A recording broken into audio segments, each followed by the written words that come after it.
I typically tend to focus on more philosophical and just kind of, human and social, whatever base kind of topic. But I'm also heavily into scientific things. I like to watch a lot of science channels. And this particular video was very interesting to me because it appears to be a way to turn seawater into electricity via desalination in a way that produces electricity instead of consuming it using solar.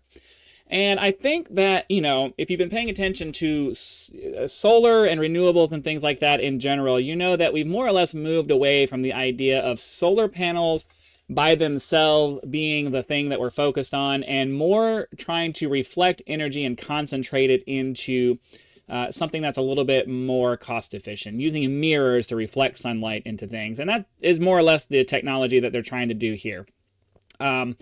They put seawater in a container. They reflect a bunch of sunlight at the container. I'm sure it's insulated in a way so that it holds on to its energy. And supposedly they can hold on to that energy for days at a time and use that to boil seawater and turn that into, not only turn it into fresh water, but also turn it into electricity by pumping the steam that is created from that through a turbine. And then also they figured out a way to collect the salt and make that into something where they can just take the salt and ship it off and not put the salt back into the ocean as, highly concentrated brine, but also just make it a product that can be used in the market. I think that this is a really cool idea. And, he goes through at the end of the video talking about why this hasn't been done in the past. And it's because you can't put seawater steam through a turbine because it starts screwing with the turbine, off balances, and does a bunch of stuff that messes up the turbine.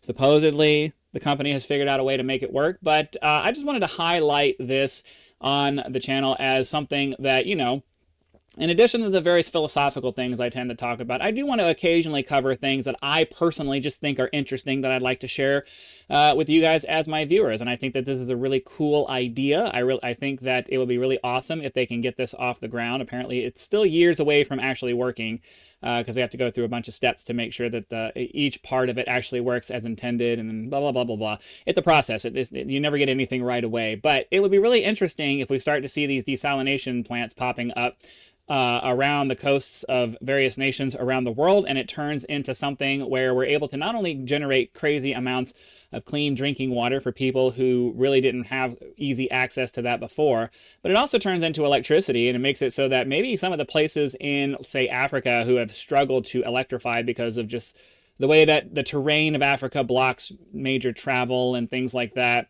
There are significant parts of a lot of the world where they just don't have electricity because it's just too hard to run the lines there. But if they can build a plant there and generate their own electricity from seawater on site using one of these systems, imagine the quality of life changes that could happen if they did that. So, I just wanted to point this thing out. It could be a big wad of nothing, but it seems simple enough that it should work. And if they really have figured out this whole turbine problem, then maybe this would be something really cool. In the same vein as I'm keeping an eye on things like the portable nuclear reactors and things like that. I'm really a big fan of solutions like this that really go out of its way to address the shortcomings of renewables. Because while I think every reasonable person would say that going after a renewable energy source is the way to go. We can't rely on fossil fuels forever unless, the whole carbon capture, turning it back into fossil fuel things becomes a thing once we get fusion. It's certainly feasible that we could be using gasoline and diesel for the next 1,000 years because it's just easier to do it that way by pulling carbon back out of the air and just converting it back into the fossil fuels. Supposedly that's something that you can do. I've seen videos and articles that seem to make it seem like you can do that if you have enough energy. And the reason we don't is because we need fusion to really make that feasible. Anyways, my point is that if we can get away from these things that we consider dirty technologies and start using renewables, that's great. But the problem is that we haven't developed our renewable technologies to the point to where you can use them consistently all the time.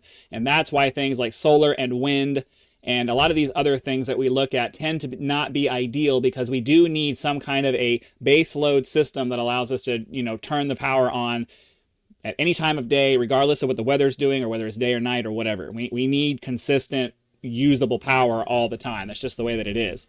And so far, renewables have just not been able to fill that because battery technology is really expensive and We really just need something that can generate power all the time rather than being required to store it all the time. But solutions like this, where we're able to store it via heat, and that heat does consistently last a long time, and ideally we can build those things out of materials that aren't as crazy as expensive as, let's say, battery technology is. I mean, storing heat is something that we do in our homes every day with a water heater, and your water heater will hold on to heat for a very, very long time. So I think that more solutions like this that use the renewable mindset while trying to figure out ways to make it more consistent and more always on, basically, rather than something that's very intermittent like what we've had so far. I think that these are going to be the keys to making renewables a massive part of our energy generation. I don't think the fossil fuels are going away anytime soon, because we just don't have the infrastructure there to make these things the primary thing, even in the next probably 15, 20 years, I don't think. Even if fusion becomes a breakthrough tomorrow, it's going to take a long time to build the plants for that. So fossil fuels are here to stay, but I think that as we continue to advance our designs and understanding of how to take renewable energy and convert it in, or come up with processes that allow us to take natural energy and put it into what we find to be useful energy. I think that the more we do that, the better that things are going to get. And as long as we have a mindset of the things that we're doing need to be useful all the time, and not just, oh, we got to save the planet. Like, that's not helpful in pushing things forward. Forcing people into situations because you think it's better for the planet is not going to make things work. It's going to make things worse. And so it's people like these companies who are coming up with practical solutions to make renewable energy work that are going to change the world, not the zealots who want to push solar on you just because we don't want you to burn fossil fuels. So I fully support ideas like this. We'll see if it actually goes anywhere. We'll see if they figured out the problems that typically come from doing desalination and trying to, just boil the seawater and turn it into what it needs to be turned into. But I don't know. I get excited about things like this because I think it's cool. I like it when cool things come out, and hopefully it doesn't get squashed and it becomes a thing that is ubiquitous around the world. But that's all I wanted to say. Hit that like button, subscribe to help us reach 1,000 subscribers, and I'll see you for the next one.